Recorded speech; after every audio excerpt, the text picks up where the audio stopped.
For 2 years, the bodies of black children had been found in the woods, then the rivers of Atlanta, Georgia. In all, more than 24 victims, most of them strangled. By May 1981, the police and FBI were hiding in the brush, beside and below the river bridges. This was to be the last night, almost the last hour. I heard the splash.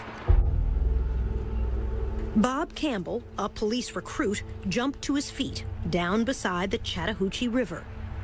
I was really startled. It sounded like a body entering water. He looked up at the bridge. And I saw brake lights of a car come on. I saw red lights. The car started slowly moving away from me across the bridge. Campbell radioed the other team members up above him. I asked, did a car stop on the bridge? Because, I couldn't believe what I saw. And each person told me they didn't see it. Then a policeman in a chase car, hidden on the other side, came on the radio. He just said, the car is pulling in the parking lot here, turning around in front of me. Started coming back across the bridge, coming back in my direction.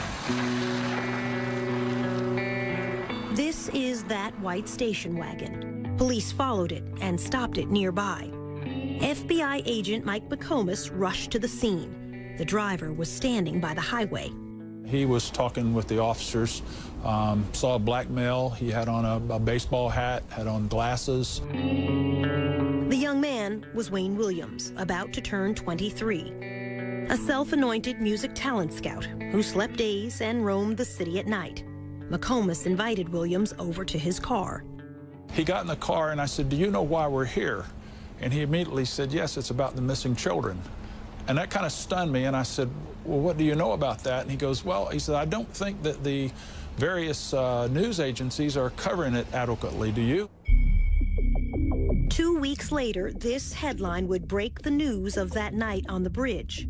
Wayne Williams would be sent to prison to serve 2 life sentences for murder. At first glance, he hardly looks like a serial killer. Not much more than 5.5 feet tall, barely 150 pounds, now in his 50s and growing bald. The bottom line is, nobody ever testified or even claimed that they saw me strike another person, choke another person, stab, beat, or kill, or hurt anybody, because I didn't. This is the first time Wayne Williams has talked on TV in at least a decade. What do you think you were convicted? Fear. What do you mean? Atlanta at the time was in a panic. They wanted any suspect that they could find, and let's just be honest, it had to be a black person, because if it had been a white suspect, Atlanta probably would have gone up in flames. It came very close to that. Do you think you'll ever be free? No, Don, it's not a matter of if to me, it's a matter of when.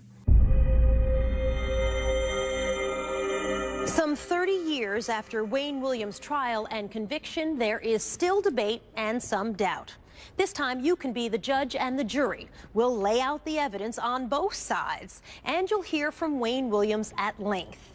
Then we'll invite you to reach your own verdict: guilty, innocent, or a third choice, not proven. The first clue was found on a dead boy's tennis shoes. The victim was Eric Middlebrooks, his body left here in a rainy alley, a foster child who rode his bicycle away one night on an errand and was dead by dawn. Detective Bob Buffington saw something red stuck to Eric's tennis shoe. And I noticed in the flap of the edge of this shoe, this tuft of what to me appeared to be wool. And that was it. We could find no other evidence. Back at homicide, Buffington showed the fibers to his superiors. The lieutenant made a big joke out of it and told the rest of the squad that if I went over to the lieutenant's house and cleaned out the lint trap in his dryer, we could probably clear out all the cases in the city of Atlanta. Still, Buffington sent the fibers to the state crime laboratory. A young forensic scientist, Larry Peterson, took a look. So why was a fiber that was stuck in the crack of a shoe Why was that Because it was important? somewhat loosely there, and people don't normally have tufts or carpet fibers loosely stuck in their shoe. From those few thin threads, Peterson would begin to build a case to try to catch a killer. How many fibers across the board did you look at every day in this case when the case really started getting busy? 100, 500, 1,000? Literally, there's going to be hundreds, if not thousands, of fibers there, depending upon the case. In the spring of 1980, no one wanted to believe a serial killer was loose in the city, even when Bob Buffington spotted a disturbing pattern. There had been a sharp increase in the number of children under the age of 14 who had been killed. When he told his boss at Homicide, the major threatened to transfer him. And I truly think that they were afraid that there would be a panic. It was this mother, after the loss of her 9-year-old son, who finally forced police to listen, but not until almost a year after her boy died. Camille Bell and her children lived in these project apartments, poor to the eye, but rich in mind and spirit. Yusef Bell was an honors student in the gifted program at school. On a warm October Sunday in 1979, he walked away on an errand to buy snuff for an elderly lady downstairs. He went barefooted in a pair of brown shorts. He got to the store, he bought the snuff, he started back home. Less than half a block from this store, Yusef Bell stepped off this curb and vanished. And nobody saw anybody do anything or anything, but they did see him come back across the street. And that's the last that we saw him. Camille Bell called the police. They came and said they'd write a report. That's all. Days went by. Camille waited with 2 older children and Yusef's 3-year-old sister. And so she is terrified. If he can go to the store and they can steal him, then she doesn't want to leave the house. She doesn't want to do anything. Camille hid her own fear from her children. And you've got to hold them together so you can't act as scared as you are. The body of Yusef Bell was found in an abandoned schoolhouse. His body would not turn up for another month. Yusef Bell had been strangled. All of the what could have been, should have been, and probably would have been was taken away. And we'll never know now because somebody decided that it was all right to just kill a little kid because they wanted to. For a long time, the 3-year-old would look for Yusef every time it was a foggy day. And we'd go out into the fog, and she would go as far as she could into the fog. And I'd say, come back here. And she'd say, I got to go find my brother. And she said, the clouds came down, so Yusef can come down. The child, her mother said, had confused the fog with heaven.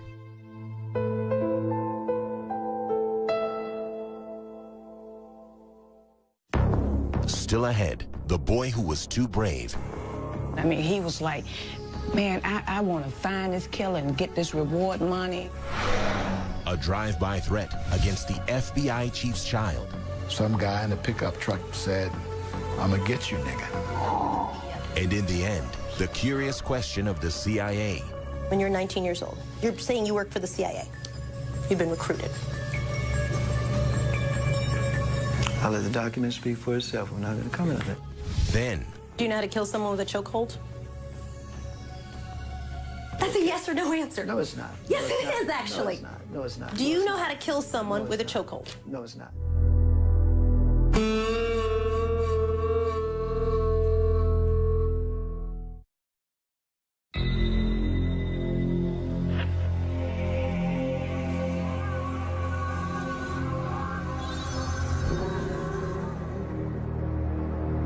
In the spring of 1980, police were still reluctant to listen to Camille Bell. Children were dying on the streets of Atlanta in the daytime. A Among them, Jeffrey Mathis, only 10.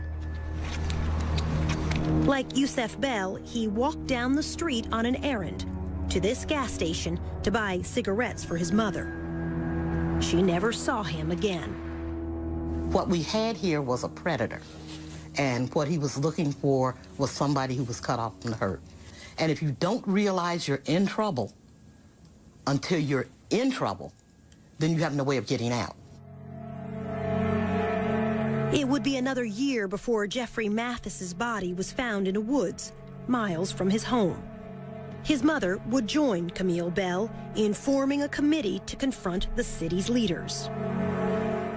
The reaction of the police was that we were overreacting and that there was no serial killer.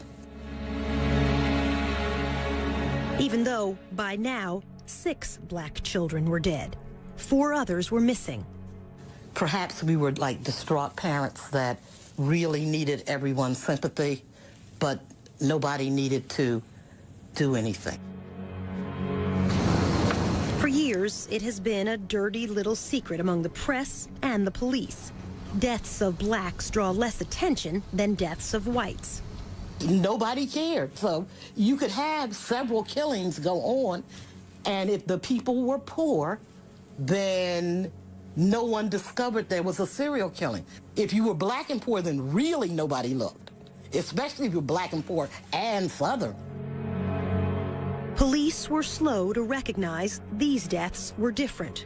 Many of the bodies were left in the woods, far from home, unlike most murder victims who are found where they fall. Unsolved murders of children is very rare. If a 9-year-old got killed, it was because somebody slapped him across the room, he hit his head, and he died. Police did not create a task force until a year after the first murders began. FBI profiler Roy Hazelwood came down to help. 3 detectives drove him around the city and turned into Jeffrey Mathis' neighborhood. As soon as we turned onto that street, everything stopped. The guy cutting the grass stopped. Guys playing dominoes on the porch stopped. I said, "What's going on?" I said, "Everything stopped." They said laughingly, "That's because we have a honky in the car." John Glover, who took over as FBI chief in Atlanta that summer, says that's why he and Hazelwood decided the killer had to be black. The killer is someone who is invisible in the black community. And who is invisible in the black community but another black person? Welcome Harris was one of the first task force detectives. He knew it had to be someone who went unnoticed.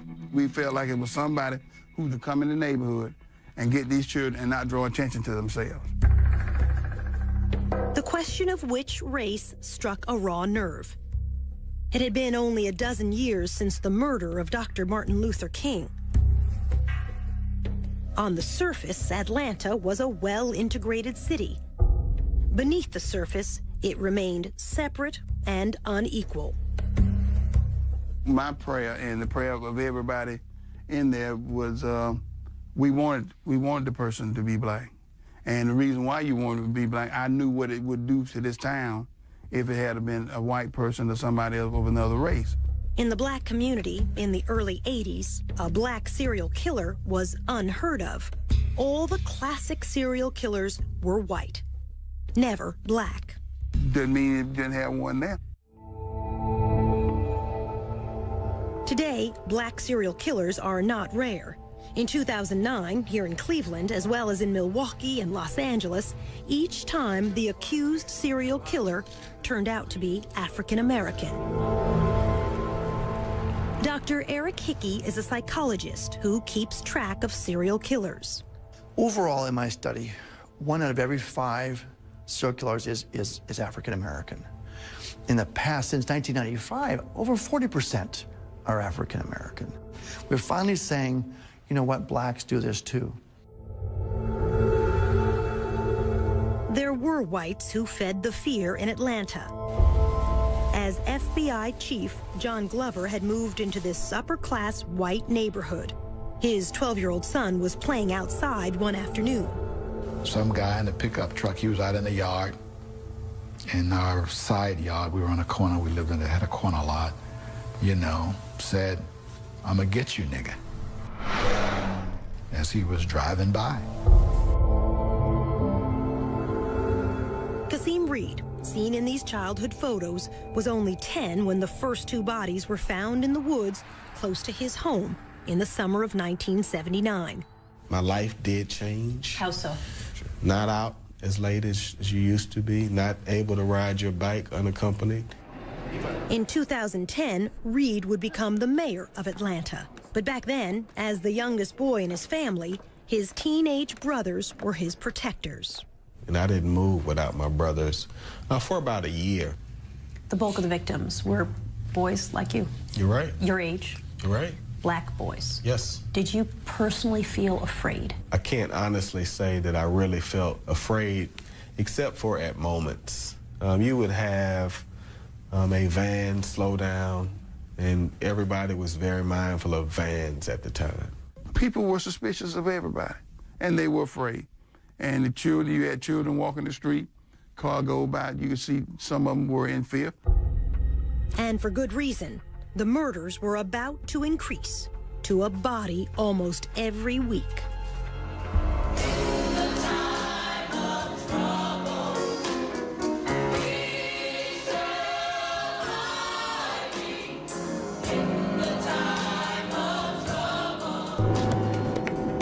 Coming up, a creature of the night. Being an ex-news reporter and all, you know, nighttime is me. That's the time I'm out most of the time. And a mystery within a mystery. He walked into the back of the studio and he had horrible scratches on his arms. And he said he had fallen into a bush.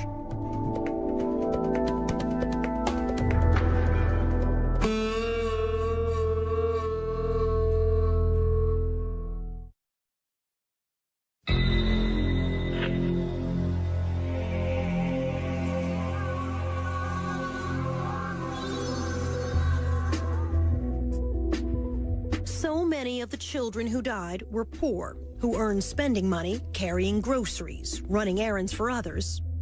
Or, like Luby Jeter, peddling car deodorizers outside this supermarket on New Year's weekend, 1981. His mother worried about his going off alone. He said he was a big boy. They had to catch him first.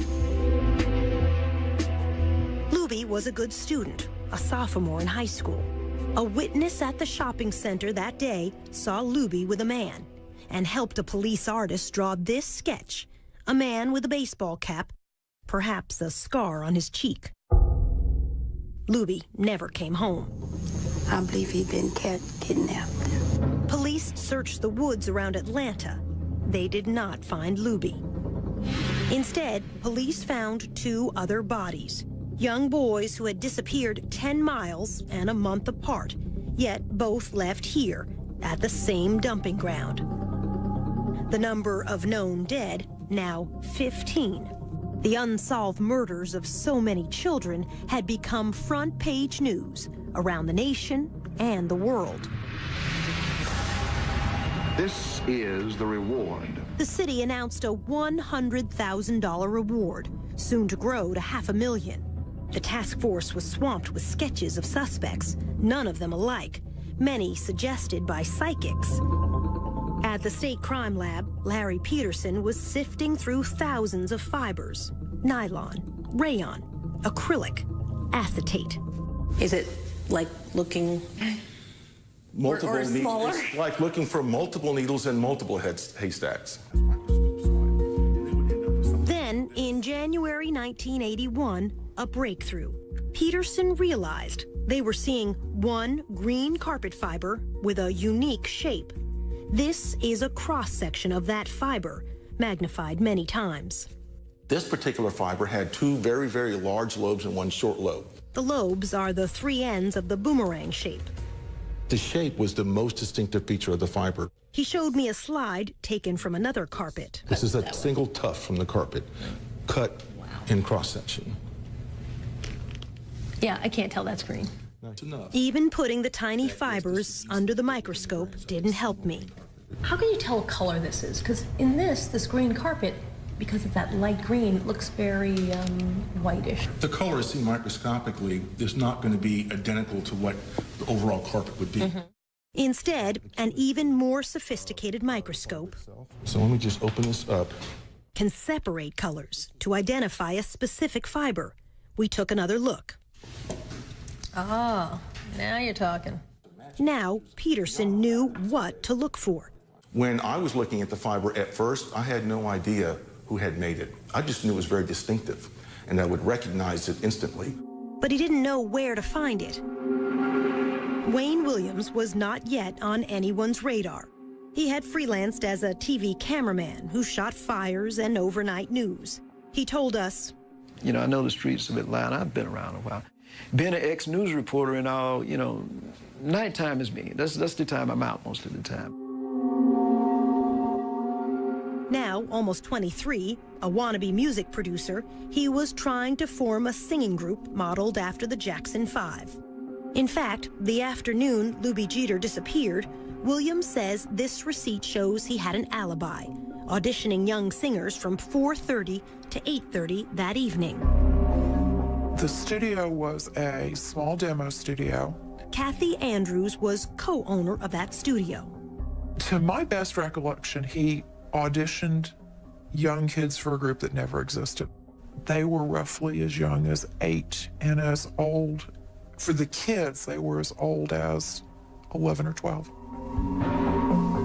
Now living in another state, Kathy Andrews did not want her face shown because of what she saw on another day at her studio. At one point in time when Wayne came for one of the sessions, he walked into the back of the studio and he had horrible scratches on his arms. Deep and painful, crisscrossing both arms. It was more this way and that way and that way and that way and that way and that way. And they were angry looking. And when I looked at him, the first words out of my mouth was, "Oh, Wayne, what happened? That looks awful." And he said he had fallen into a bush. 15-year-old Terry Pugh died late that January. His body dropped by the roadside in a rural county 20 miles from home. He had been strangled. His mother. Whoever killed him, he had a tussle with him because he had scratches all over. It gives me chills down my spine still. To this day, Kathy Andrews does not believe Wayne's explanation. He did not fall in a bush. It was, after you realized it, it was fairly obvious. I mean, and I don't know what else could have caused that kind of wound on his arm. The intervals between murders were shrinking. 19 days from Luby Jeter's disappearance until Terry Pugh's death. Then 15 days until the next victim. Soon 13, then 11. And before long, a body a week. FBI profiler Roy Hazelwood says this is not unusual for serial killers. They come to believe that they, in fact, are almost immune to mistakes, if you will, and they can take greater risks because it's more exciting, and because they're so superior, they don't have to worry about the inferior police catching them. After a month, Luby Jeter's body would be found in the woods. The boy left naked except for scraps of underwear. The medical examiner would testify Jeter apparently had been killed by, quote, a chokehold around the neck, a forearm across the neck. It's a question we'll have reason to ask Wayne Williams by the end of all of this. It's actually a very simple question. Can you kill someone with a chokehold? And when you were 19 years old... You probably could under the right I know for a circumstances. fact I could not. When we return, the boy who wanted to catch a killer.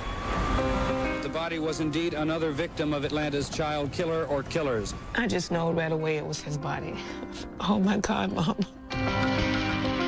And later, a failed lie detector test. It surprised him that he didn't beat that polygraph test. He was convinced he could beat a polygraph test.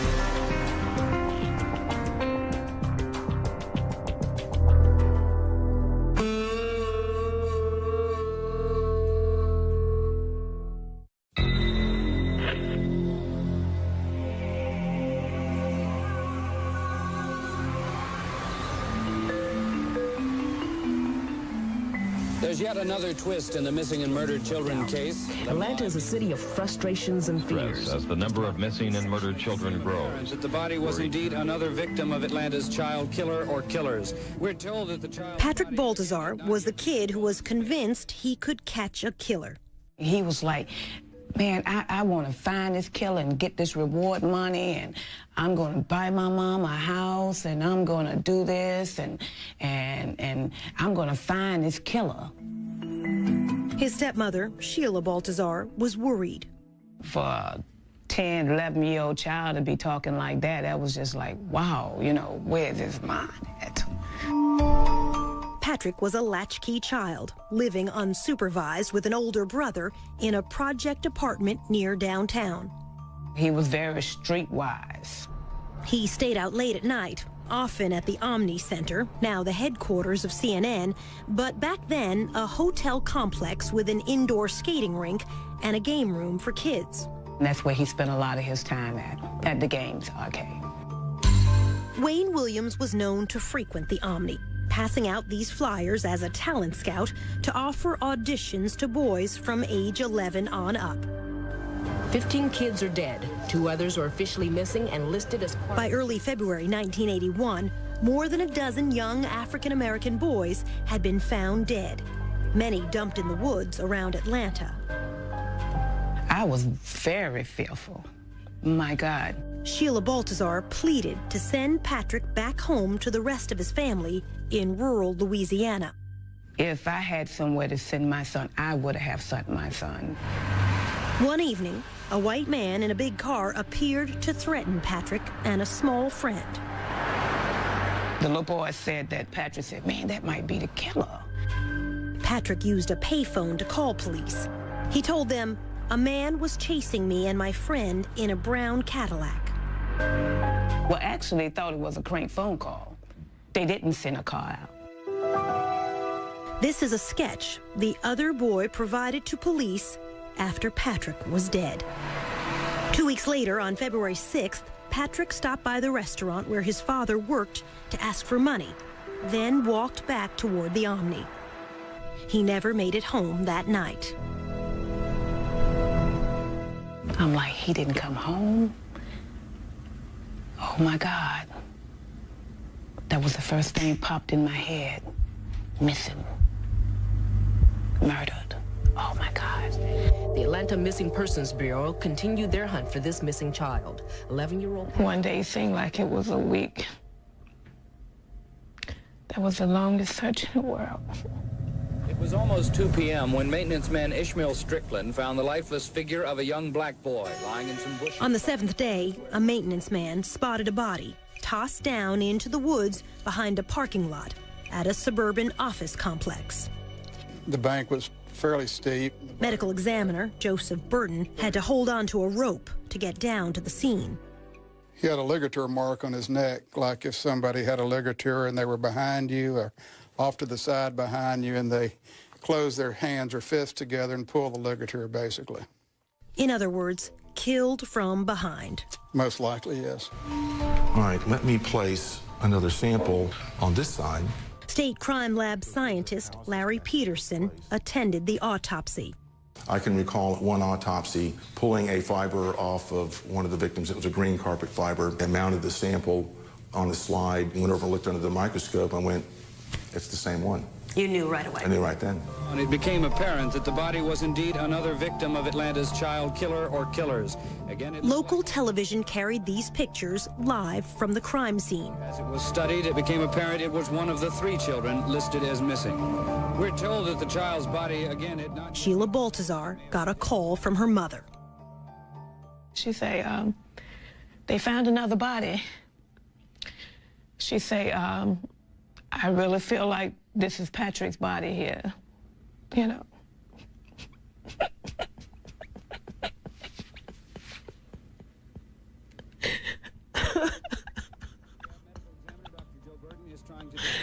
Oh my God. But if he is one of the 3 missing children, the chances are strong that he was 11-year-old Patrick Baltazar, who disappeared 1 week... Mrs. Baltazar and her husband went to the funeral home to identify their child. They told me he had struggled, you know, for his life. And seeing the print, you know, the rope print across his neck, all the way around the front.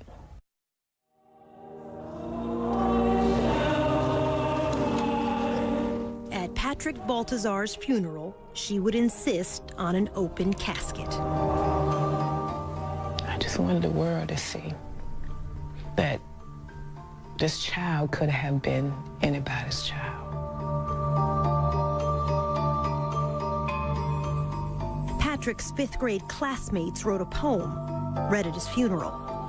This from local TV coverage that day. Patrick Balthazar, our schoolmate, you came to school, though sometimes late, but you were never mean to anyone. You tried to help people and thought it was fun. Then one night, one terrible night, you didn't come home, not even at daylight. Something's happened to that boy, the people said. Patrick is missing. Is Patrick dead? We cried some, and we bowed our heads. And hope for your safety, and prayers were said. Oh God, please bring back that missing boy. When he returns, we will shout for joy. The police and the news people came and went. In all our hearts was no content. No one could rest until we knew whatever had happened to you. Then one day your body was found out in the woods on the cold, cold ground. Someone killed you and dumped you there. It was a mad, cruel person who did not care. There was not a word about how you died. It is no wonder that we all cried. Patrick, we miss you and wish you knew how much your schoolmates grieve for you.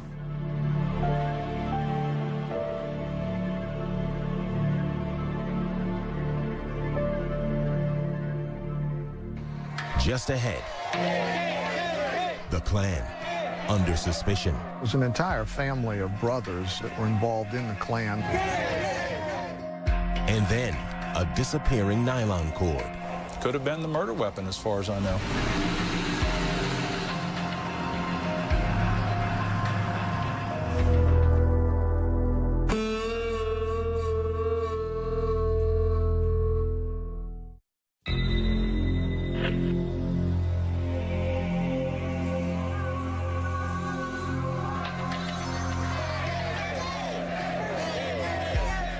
In February 1981, a troublesome tip reached the police.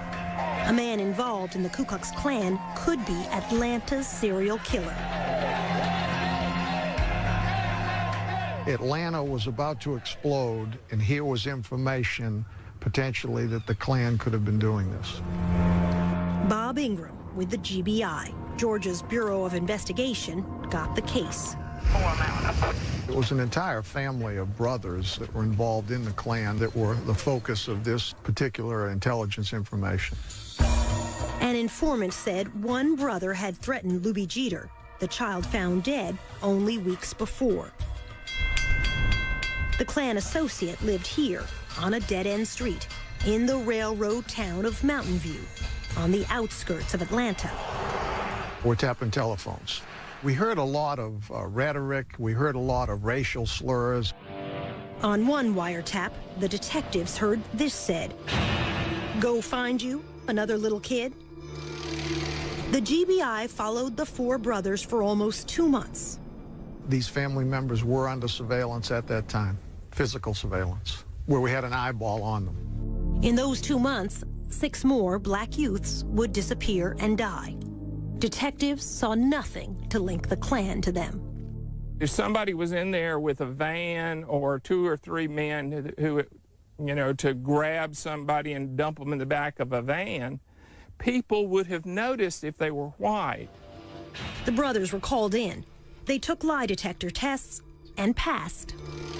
They were polygraphed and cleared as to their involvement in the killing of Atlanta's children.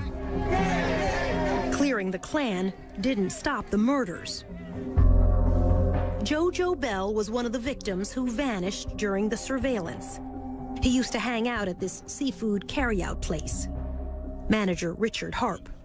You come here and do anything, I'll give him $1 or $2. Just long enough he get money to go to show or get money to buy stuff at the store or something like that.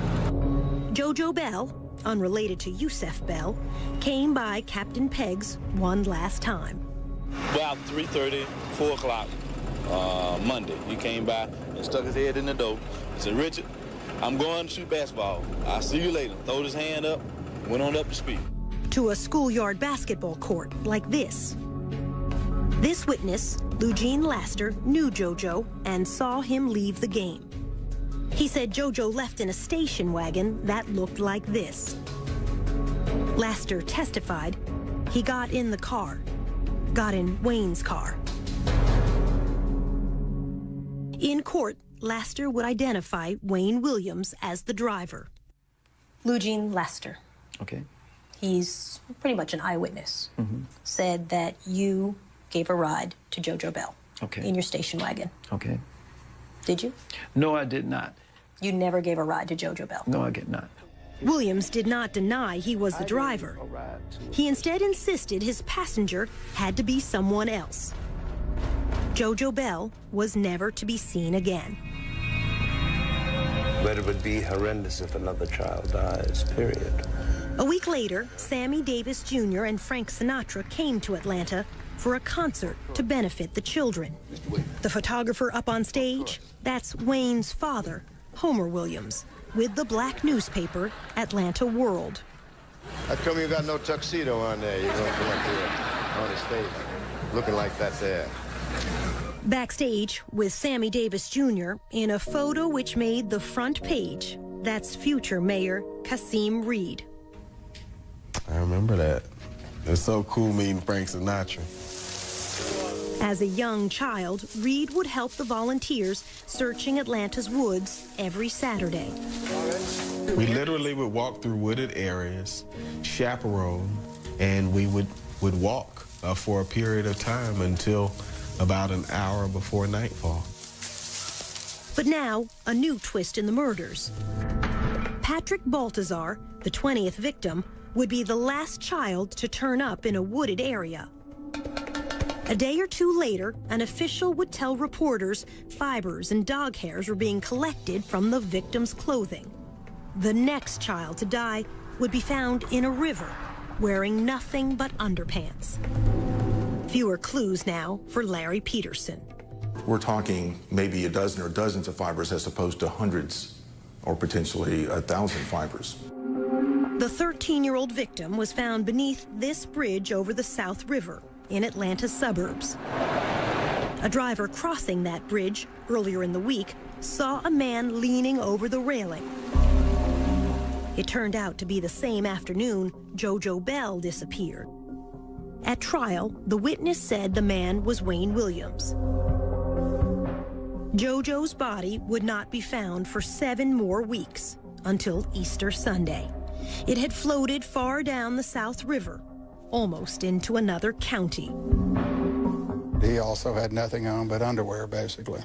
Medical examiner Joseph Burton went out in a boat to retrieve the boy. We've got the body wrapped in a sheet, on one with the shirt off. Dr. Burton ruled both JoJo and the other boy found in the river had been asphyxiated. We didn't have any history of either one of these boys swimming in the South River in their underwear. Other bodies were now washing up in the Chattahoochee River to the west and the north of Atlanta. 5 victims in that river in the next 6 weeks. I said, you know, if I was doing that, I'd be throwing them off the bridge. FBI agent Mike McComas grew up along a river in Tennessee. He knew if something were to float on downstream, it had to be dropped in the middle of a river. McComas suggested the bridge stakeouts. We looked at remote places, dark places. We believed it would be at nighttime as opposed to daytime. The FBI and police began night watches at 14 bridges over the Chattahoochee and South Rivers. The stakeouts were to last 4 weeks. Nothing until the very end. We, at that point, were ready for that to be our last night. And Wayne Williams showed up that night. Just before 3 a.m., the station wagon drove onto the bridge. Had he waited a couple more hours, we might not have been there. Otherwise, we would have missed him.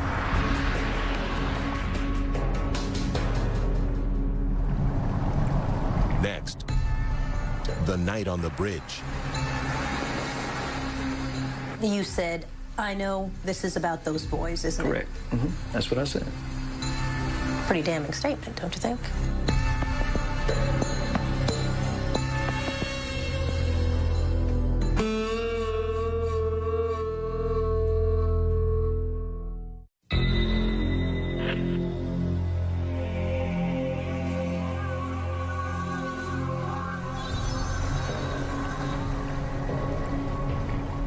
That night on the bridge, Wayne Williams says police made him the scapegoat because he was black. Soledad, when this case happened, if those police had arrested a white man, Atlanta would have erupted, as well as several major cities. You possibly would have had another race war. No, said the FBI chief. On the Atlanta Police Department side, they were looking for a white guy. So why would all of a sudden the black guy be considered a scapegoat? Williams disputes almost everything police witnesses said about that night. What happened that night on the bridge?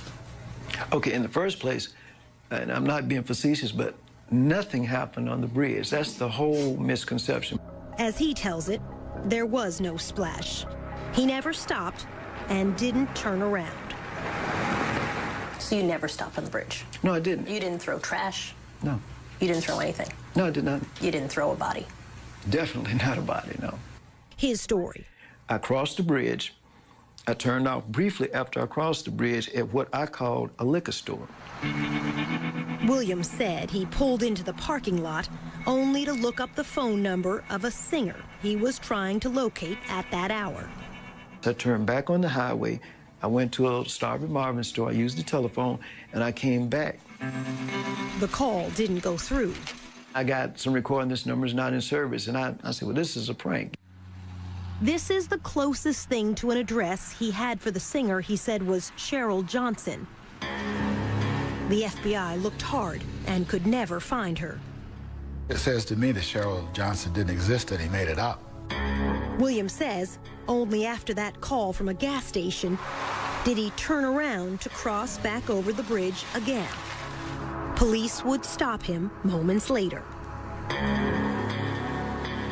You said, I know this is about those boys, isn't it? Correct. Mm-hmm. That's what I said. Pretty damning statement, don't you think? No, I mean, the perception in Atlanta was, at the time, kids were missing, and I think, if I'm not mistaken, the perception was a lot of young males were missing, and that's what I asked myself. This is about those kids, or boys, or something like that, isn't it? Remember what FBI agent Mike McComas said he saw when he got to the scene? Saw a black male. He had on a baseball hat. This is the sketch provided by the witness who saw Luby Jeter talking to a man the day Luby disappeared and died. McComas had never seen this until we came back to show it to him nearly 30 years later. This is a real strong resemblance to the person that I talked to, Wayne Williams. He had on a baseball cap. His hair was in an afro, so this just looks like him. Williams agreed to let McComas search his station wagon. On the floor, in the front of the back seat, he saw... There was a nylon cord.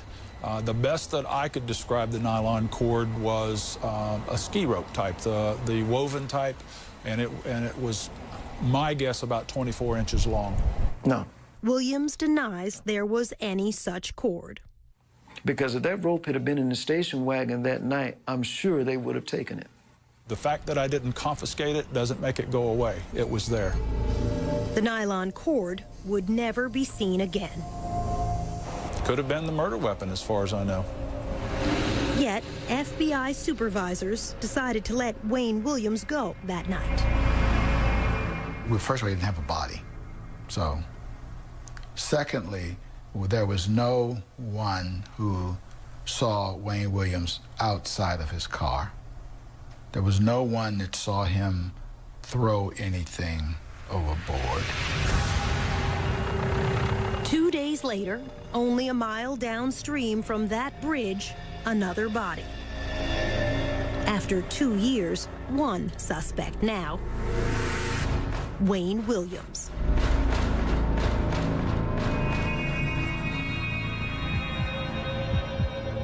When we come back, the lie detector test. It surprised him that he didn't beat that polygraph test. He was convinced he could beat a polygraph test. I said some reaction like, I'll be darned, you're the guy we've been looking for 2 years.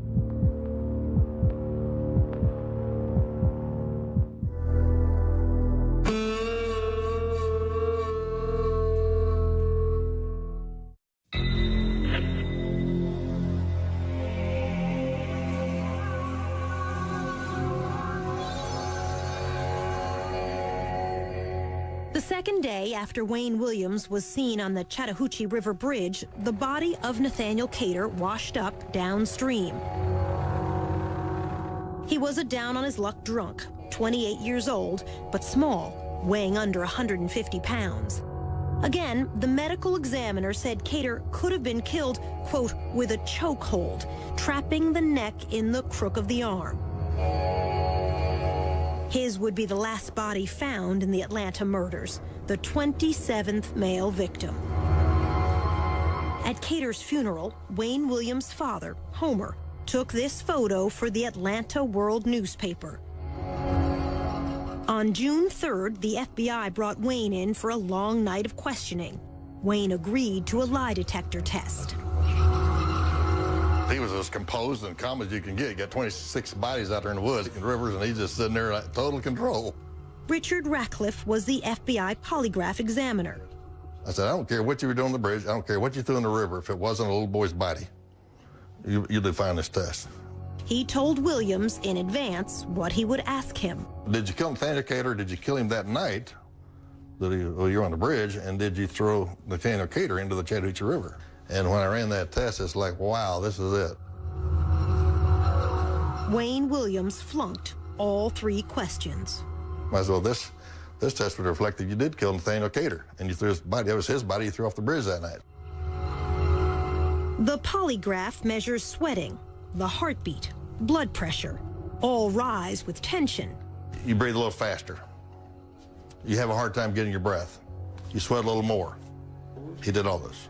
Wayne Williams took the test 3 times. He failed each time. I said some reaction like, I'll be darned, you're the guy we've been looking for 2 years. It surprised him that he didn't beat that polygraph test. He was convinced he could beat a polygraph test. He sat there and studied it, and he said, what's this question right here? And I said, that's pretty good. That's, did you cause the death of Nathaniel Cater? And then he said, what's this question? I said, well, did you throw his body into the Chattahoochee River that night?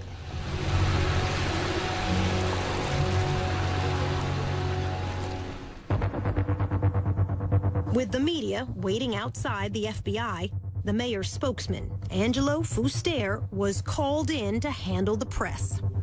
And in comes Homer Williams. Fuster asked Homer, a press photographer, why he was inside the building, trying to get a scoop on the suspect. And he said, no, that's my son. And I thought, oh, geez. Homer told Fuster. They detained him and impounded my car for littering. They detained him for littering, is what he said. And I said, that doesn't sound right. This is at night. And I said, littering? He said, yeah, he was driving over this bridge and he stopped to throw some garbage, and boy, they rushed him and stopped him. And at that point, I said to him, Homer, I don't think you need to talk to me anymore.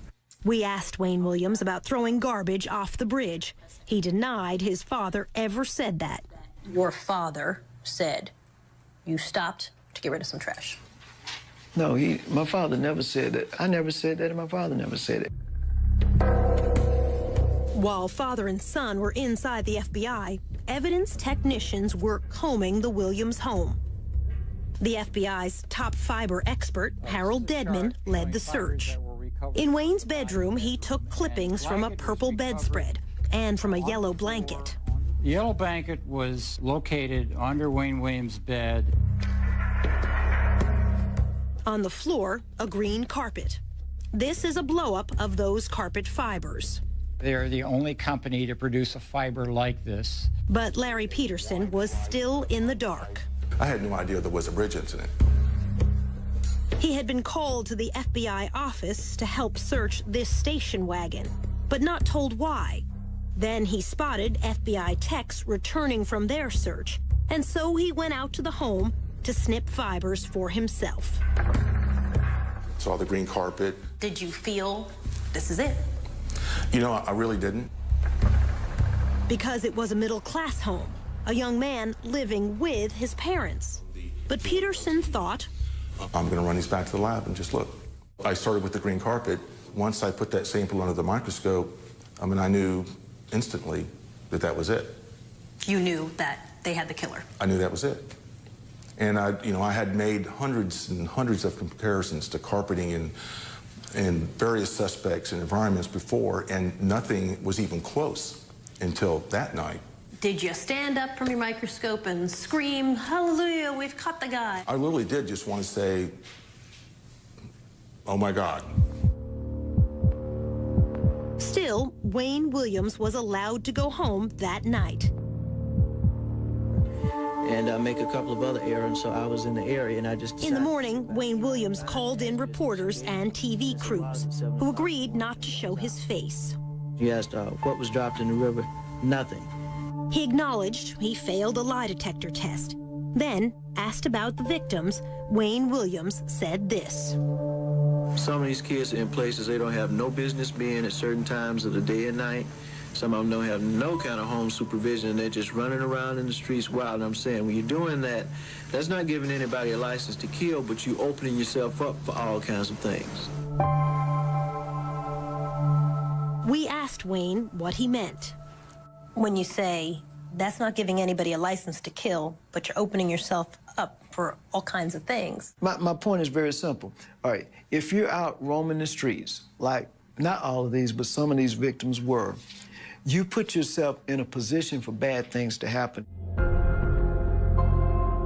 For days, the district attorney was reluctant to take Wayne Williams to court based on fibers alone. While he hesitated, the FBI, police, and media all kept a watch on Wayne. In this parking lot one day, he showed an angry face to a CNN camera crew. Well, hey, I'm telling you to quit following me, because I'm saying at this point you're following me and you're on private property. And if I were you, I'd get the hell off. Finally, on Father's Day evening, 1981, detectives arrived to arrest Wayne Williams for the murder of Nathaniel Cater.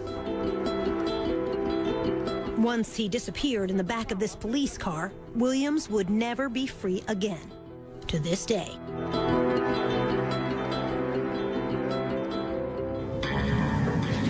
Ahead, the trial, and a blow-up on the witness stand. I was probably my own worst enemy. I could see almost the shock in the jurors' faces. When he said, "You want the real Wayne Williams, you've got him," I think the jury understood that.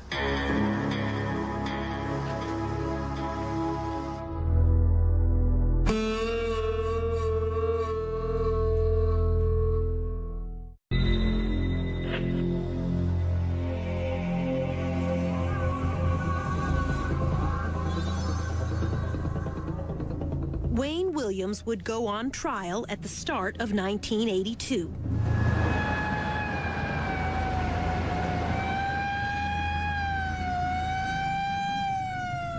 Testimony would last almost 2 months. It would be a trial like no other before. A case built on fibers. No fingerprints, no murder weapon, no apparent motive. Now remember, you're one of the jurors. 3 choices: guilty, innocent, or simply not proven. This time, the verdict's yours. Mary Welcome was Wayne Williams' defense attorney. Good morning. Good morning. How are you? This was her first murder trial. What was he like when you met him? A most unlikely killer. Yeah? Why? Because he just didn't appear to be the kind of person that could strangle anyone or have the strength to. To her, Wayne Williams seemed gentle, childlike. One day I left him in jail. I said, Wayne, is there anything I can bring? Would you like anything? He said, would you bring me some bubble gum? Williams was charged with and tried for only 2 murders, Nathaniel Cater and Jimmy Payne, both adults found in the same area of the Chattahoochee River. Cater's body was nude, but his hair was caked with mud. Digging through that silt, I was able to recover dog hair and fibers that were close to his scalp. The dog hair was consistent with Sheba, the Wayne Williams family dog. In Cater's hair was one of those unusual green carpet fibers. Under a microscope, Peterson could see the boomerang shape, just like those in the Williams family carpet. This is an actual piece of that carpet, which the FBI's Harold Dedman said was quite rare. It's got an unusual carpet fiber. It was manufactured for a limited amount of time. It was a 10-year-old carpet. On Jimmy Payne, the other victim, Dedman found yellow rayon fibers stuck to his cotton shorts, fibers consistent with the blanket under Wayne's bed. I personally took the cutting from the yellow blanket that was under the bed. This evidence slide contains the yellow blanket fibers that Dedman clipped that night, magnified by our own video camera. But when Larry Peterson had returned that June for a second search a couple weeks later, There was no yellow blanket to be found that I could find. There are a lot of things in your case that disappeared. Mm-hmm. You had a lot of disappearances. Mm-hmm. Yellow blanket Yes. disappeared. In the first place, there was never a yellow blanket. There were fibers of a yellow blanket. There were fibers alleged to have come from a yellow blanket. Nobody's been able to produce a yellow blanket because, quite simply, and I'm just being very blunt with you, there was no yellow blanket. Or maybe you got rid of it in between the first time they searched and when they come back. It seems like to me, if I were a police officer, I would have confiscated the blanket too. It doesn't make sense. the prosecution was allowed to bring in 10 other deaths. Among them, Patrick Baltazar, Eric Middlebrooks, JoJo Bell, to try to show a pattern. This is a chart showing fibers that were recovered from the body of Patrick Baltazar. Fibers consistent with that blanket, with Wayne Williams' bedspread, the green carpet, hair from Wayne's dog, plus a leather jacket. The jacket was, as I recall, was hanging in his closet. And, Dedman told the jury, 2 human hairs were found inside Patrick Baltazar's shirt. These 2 hairs were consistent with originating from Williams. Then there was Eric Middlebrooks, and the fibers stuck to his tennis shoe. This is a blow-up of those red fibers. The same kind were in a car Williams was driving that year. This puts Middlebrooks both in the interior and of the 79 Ford and the trunk of the 79 Ford. Did you ever meet any of the young men who were victims? No, I did not. Never met them once? No. Not once? No. It's incalculable, the odds that that they were not in contact with him in his environment. The fiber evidence is your biggest obstacle. That fiber evidence may well have been manipulated in this case, point blank and simple. Simply because they had a suspect, it was Wayne, and that manipulation no doubt has continued even after my trial and up until this point. There were just too many fibers placed on too many bodies. Mike Derham, in blue, seen here the night of the verdict, was one of the jurors. What would the chances be of finding the same, all of these fibers? The chances would be just astronomical. This witness, Robert Henry, did place Williams with the very last victim, Nathaniel Cater. Henry worked with Cater. He said he saw him leaving this theater with Wayne Williams on the night of the bridge incident. Henry has no doubt, even today, about what he saw. We were holding hands, you know, like male and female. Well, if you were holding hands with one of my co-workers and both of you are males, what am I supposed to do? Turn my head? What's up, people? The next time I saw him, he was in the courtroom. When Wayne Williams took the stand, he swore he never met Nathaniel Cater. On the evening Henry said he saw them, Wayne testified he was home, sick and asleep in bed. His mother and father, now deceased, backed him up. Homer Williams said he had the white station wagon until almost midnight. Under cross-examination, in his third day on the stand, Wayne Williams blew up at prosecutor Jack Mallard. That morning, he was a complete different person. Immediately, he started attacking. He came out of the chute like a bull. When he said, you want the real Wayne Williams, you've got him, I think all of us, the jury, understood that, yeah. I was probably my own worst enemy. I was an arrogant, bus-headed idiot at the time, and I played right into these people's hands. I could see almost the shock in the jurors' faces if they said, my God, is this the same Wayne that was up here yesterday? I could see that. Patrick Baltazar's stepmother was watching in court that day. I'm like, this man gotta be crazy. This man, I mean, it's like he's saying, you know, yeah, I killed him, but you better prove it. You know, can you prove it? He was doing everything he can to outsmart everybody. And it was like, I did it, but can you prove I did it? Camille Bell, Yusef's mother, believed Wayne to be innocent. She feels that last day on the witness stand convicted him. And then when he flared off, then they were ready to say, well, okay, so he does have fire. When you got angry with the prosecutor, you said, you're a drop shot. I called him a drop shot. What's a drop shot? What's that mean? Quite simply, in our vernacular, a drop shot is a guy who's not worth much of anything. You know, just drop him and shoot him and get him out of the way. In other words, you're useless. We reminded Wayne that he also called poor black children on the streets the same thing, drop shots. That does not make me a murderer simply because I said somebody is a drop shot or because I called him a drop shot. That does not make Wayne Williams a murderer because I say somebody is a street urchin. You know, come on, we're talking about murder. The fact is, I didn't kill anybody. The jury didn't come back until late the second evening. The verdict, guilty, on both counts of murdering the two adults, Cater and Payne. Wayne Williams was sentenced to serve 2 life terms. People only wanted to look at the negative side because they wanted in their heart for this case to be over and for Wayne to be the Atlanta monster. They wanted closure at any cost. Leaving court, Homer Williams walked by the prosecutor's table. He looked at us and called us sons of bitches. Still to come, no verdict in the deaths of any of the children. Even if it takes 30 trials, I don't care. You know, prove it.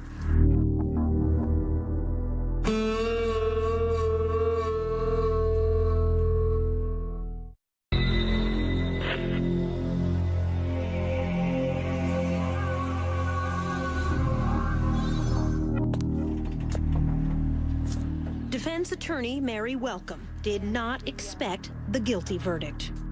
I was crestfallen. So why do you think the jury convicted him? Because he might have been guilty. Because he might have been. During the trial, medical examiner Robert Stivers told the jury there had been very few strangulations of black males in the years before these murders began, and none at all with bodies left in rivers or by the roadside since that night Wayne Williams was stopped leaving this bridge. They were convinced that the crimes had stopped because Wayne had been arrested. And I think what happened is people stopped looking and stopped counting. Murders have continued in Atlanta. Shootings of black men, stabbings of black women, but not strangulations like before. Not black youths dumped far from where they were killed. Detective Welcome Harris would stay on the police force another 25 years. We asked him how many more children were killed the way they were in the 80s. None that I can recall. None that I can recall. Wayne Williams' appeals would drag on for years. He almost won the first one. Georgia Supreme Court Justice George Smith helped a colleague write a ruling that would have reversed the verdict. He would have found that the evidence didn't support a conviction. That's what he did find originally. but the 5 other justices resisted. When we met, they pitched a royal fit. They were not going to overturn the conviction. The 5 of them would. In the end, all the justices, except Smith, agreed to uphold the conviction. Wayne Williams said the court was bullied into making its U-turn. I think the pressure came from as high as the White House, and we'll leave it at that. Not so, said George Smith, now retired from the court, but still practicing law in his 90s. I can't imagine that had happened in a case like this. I can't imagine it happening in any case, but certainly this case, it didn't reach to the White House. Smith did write a dissenting opinion. He said the fiber evidence fell short of scientific certainty, and the prosecution should not have been allowed to use the so-called pattern evidence on 10 other murders. I said the only similarity in the crimes in this case is the fact that all of them were dead. Smith was denounced on the floor of the Georgia legislature. I was an N lover. You know what the N stands for. Mary Welcome agreed when Justice Smith wrote the defense attorneys were ineffective. We were rendered ineffective. We were rendered incompetent because of the lack of funds, lack of time, and the lack of resources. Absolutely. Things did go wrong in the trial that should not have.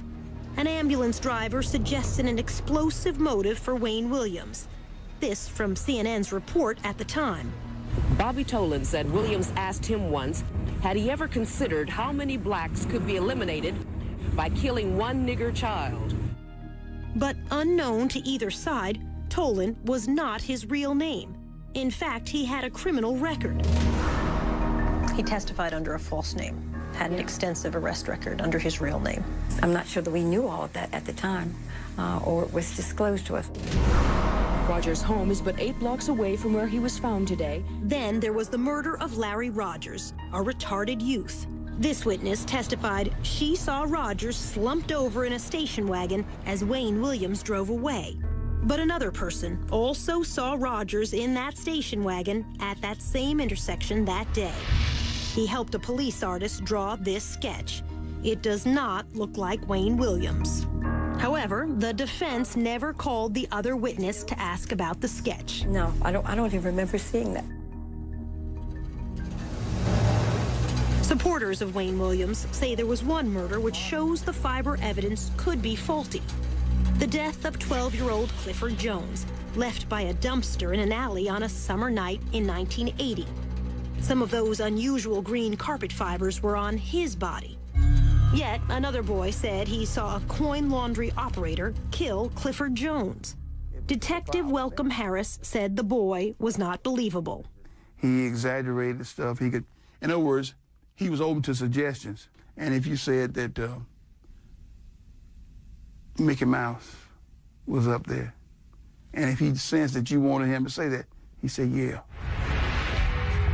Wayne supporters point out the laundry manager failed 2 police lie detector tests, but few are aware of a third test given by the FBI examiner, Richard Ratcliffe. The result? In layman's terms, he passed. He wasn't involved in killing Jones. Only days after Wayne Williams was convicted of killing 2 adults, Atlanta's police commissioner closed the books on 21 other murder victims, declaring they, too, were killed by Williams. Most were children, among them Clifford Jones and Yusef Bell. But without trials, the mothers were left without a verdict, one way or the other, in the deaths of all of the children. Camille Bell.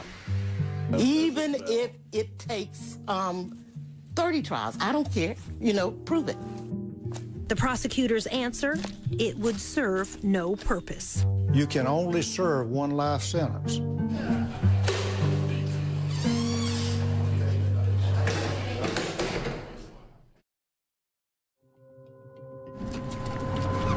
Just ahead, a new alibi that backfires.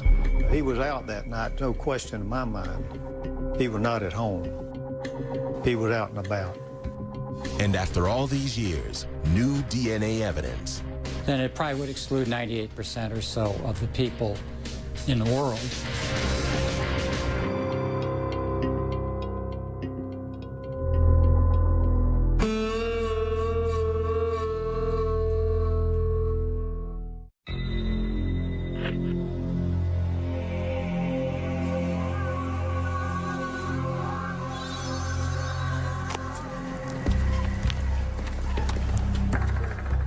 4 years after the trial, Robert Henry would change his story about seeing the last victim, Nathaniel Cater, holding hands with Wayne Williams.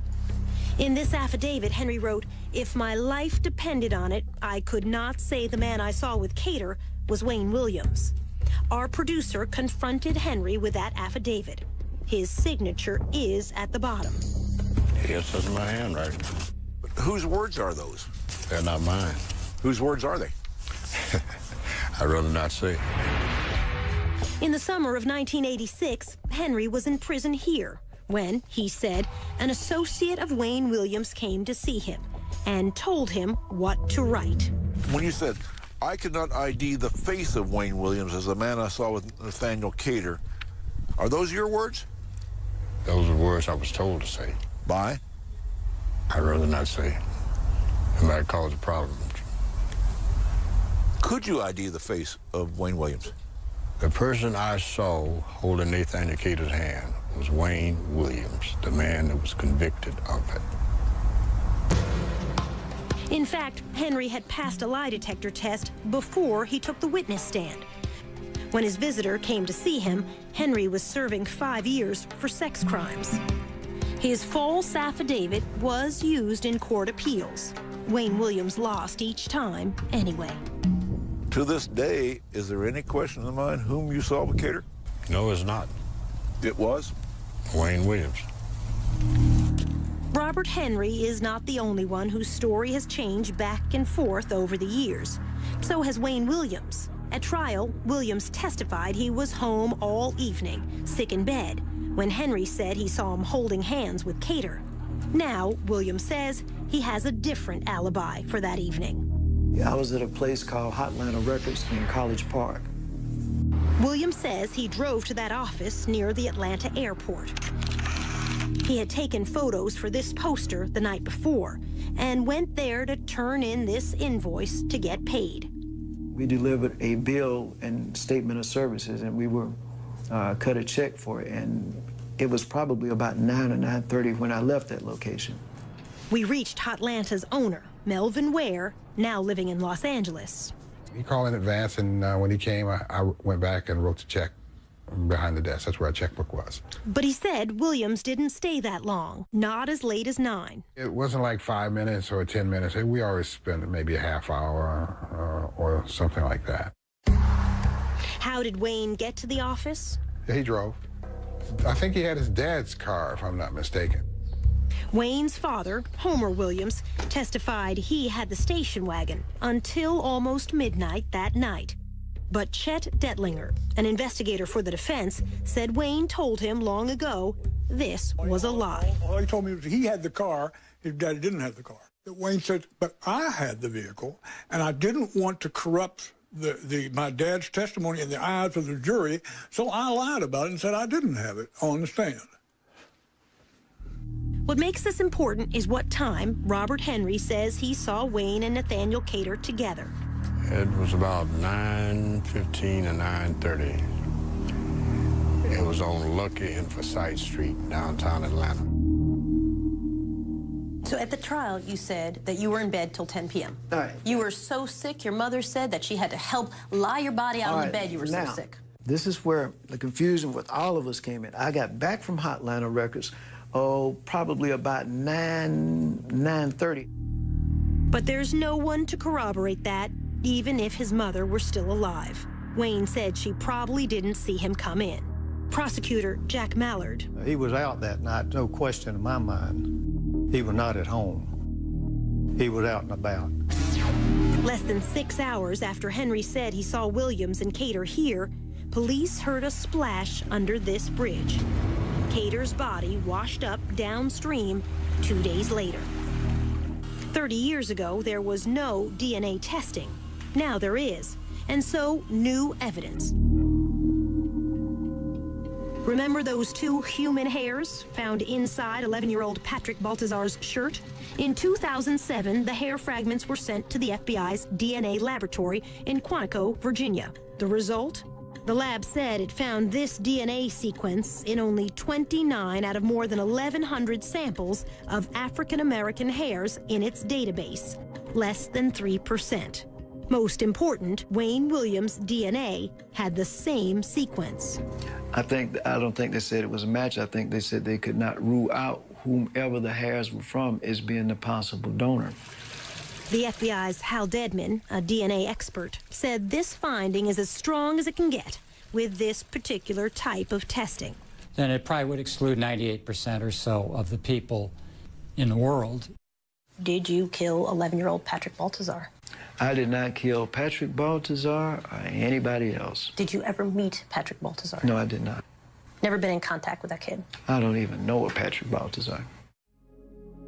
We offered to show the DNA findings to the stepmother, Sheila Baltazar. I can't read it. Please don't make me read it.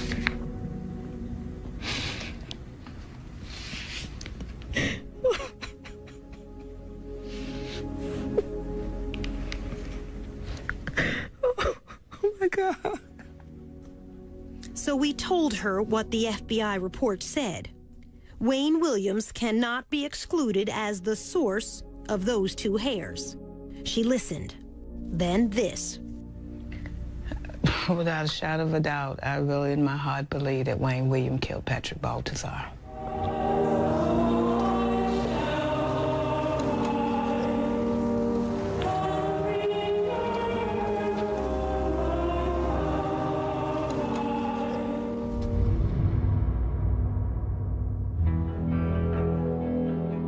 Next, trained to kill.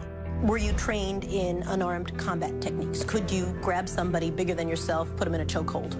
I'm sure there are other things in unarmed combat besides putting somebody in a chokehold.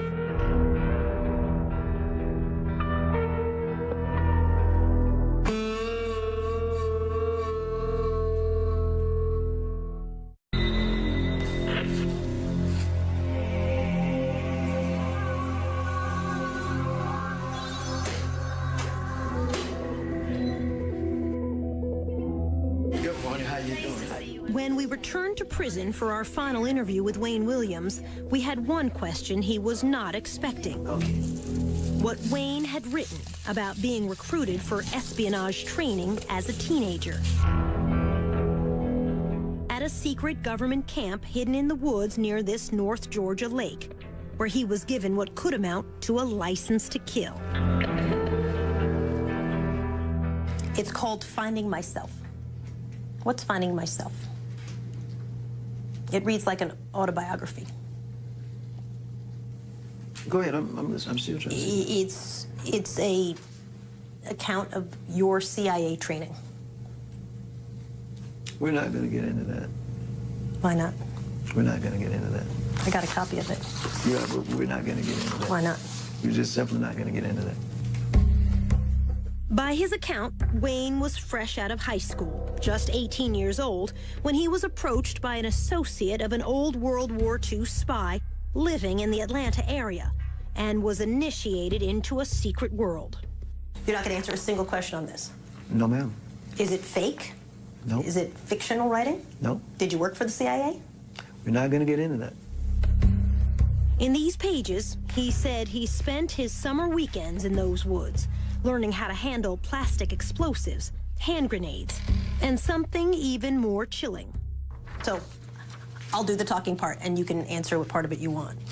You write how you fired rifles, submachine guns, handled assault weapons, grenade launchers, C4, learned unarmed combat techniques through this training group over weekends. Is it true or is it false? We're not going to comment on that. When you're 19 years old. You're saying you work for the CIA. You've been recruited. I'll let the document speak for itself. We're not going to comment on that. Did you work for the CIA? I cannot comment on that. Copyright 1992 by Wayne Williams. Is this an autobiography? I cannot comment on that. In his own words, Wayne Williams said this was part of a secret plan to send young black agents into the worst trouble spots in Africa in the late 1970s. He wrote that he finished training, then withdrew from the program. Either this is a true story and you have been trained in evasive tactics, filtration techniques, weapons use, unarmed combat techniques, which would include a deadly chokehold, or it's made up. Let me ask one question. Where did you obtain that? I can't tell you that. Now, there we talking. You're a newsman. You know the answer to that question before you asked it. Okay. All right. I will say Is it true? I mean, it's got your name on it. I will say this. Were you trained in unarmed combat techniques? Could you grab somebody bigger than yourself, put them in a chokehold? Because that's what that is. I'm sure there are other things in unarmed combat besides putting somebody in a chokehold. But when I talk to the military experts and I say to them, what exactly does that mean? That's one of the things on their list. Top 2 things, by the way. I wouldn't doubt that. So, are you trained in that or not? Let me say this. I'm asking such straightforward questions. I understand that. I understand that. But again, I ask you to understand my position on this. Let's say that were true, that were the case, or let's just say that I had some experiences that I do not want to comment on today for reasons that the document says, okay? The fact is, what does that have to do with the situation today? Everything.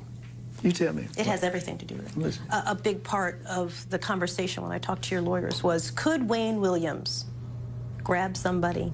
Did he have the strength? Look how, he's not a big guy. Could he grab someone in a unarmed combat technique and kill them? And your attorneys would say to me, you met him, he's not a big guy. So if you're telling me that, yes, in fact, I was trained by the CIA, which is basically what this document says in a nutshell, on the weekends when I was a teenager, and I am trained in the chokehold technique. That's one thing.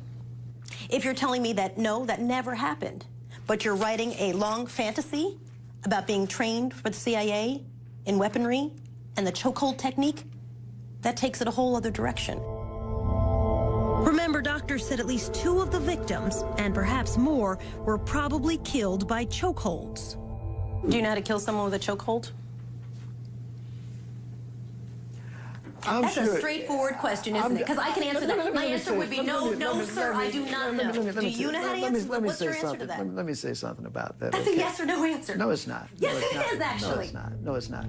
Not until the very end of our prison interview did we come close to a real answer.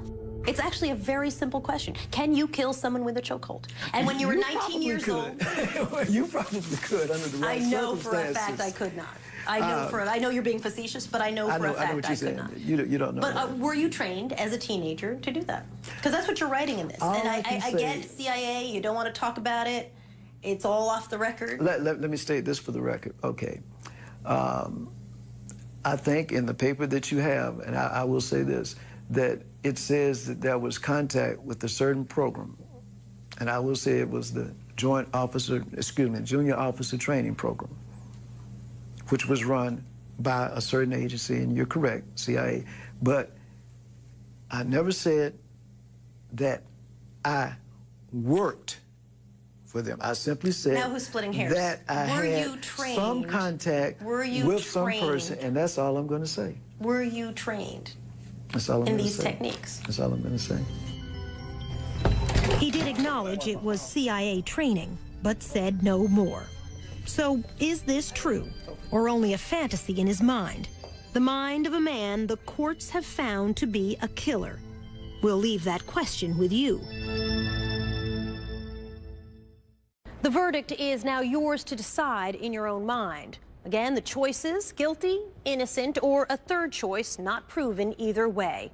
In a few moments, we'll show you the verdict that our audiences reached when this documentary was first broadcast.